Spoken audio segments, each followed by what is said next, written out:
जोपर्यंत जीवात जीव आहे एकच सांगणं आहे, काही झालं हिकल्ला डोंगर हिकडे टाकला आणि हिकल्ला डोंगर हिकडे टाकला तरी भावा भावात कधीच वैरत्व आणायचं नाही.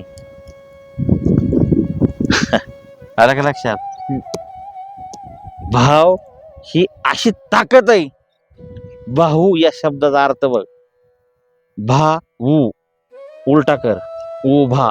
जो भाऊ आपल्या भावाच्या आत्मसन्मानासाठी, आत्मपरीक्षणासाठी आणि आपल्या संरक्षणासाठी सदैव उभा असतो, तो असतो भाऊ. आता तो चुकीचा वागला, ठीक आहे, समोरचा चुकीचा वागला म्हणून आपण कधी चुकीचा वागायचा नाही काय.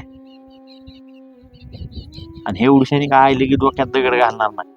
आईला मी आहे, नको काळजी करू. बिहल्याने बाया तर सगळ्या गोष्टीला कारणीभूत आहे, पण बायांचं बी ऐकायचं, पण योग्य असेल ते.